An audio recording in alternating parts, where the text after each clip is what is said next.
And I was one of those people who was so socially awkward and just didn't know how to speak with people, let alone speak in front of a group of people.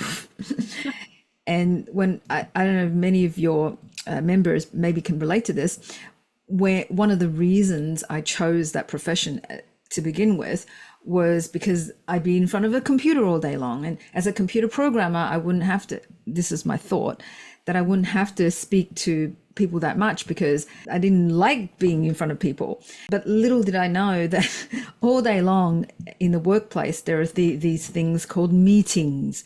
And there's like meeting after meeting, you know, whether it's with your own team or with whatever project you're working on, there's a lot of meetings that happen, right? And nowadays we can meet on Zoom and in virtual as well. So there's lots and lots of meetings. And so in these meetings, what I found was, lo and behold, I would be asked to speak. And so the socially awkwardness that I felt one-on-one with people now was amplified because now all eyes are on me, and you know, it's like the spotlight. And I just remember whenever I had to speak, it would be like all I could see were these eyes looking at me, and I would become so self-conscious, never mind, you know, putting together words that would sound coherent, but I just couldn't even get over my own self-consciousness, right?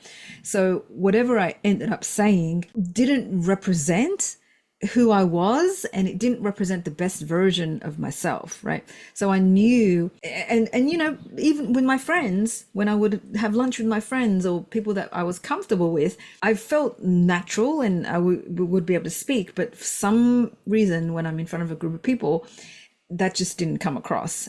And I just remember leaving any meeting feeling like, man, that was terrible. Like what I had to, why didn't I say, you know, I would kick myself and go, why didn't I say this? And how come I didn't say it this way? Oh.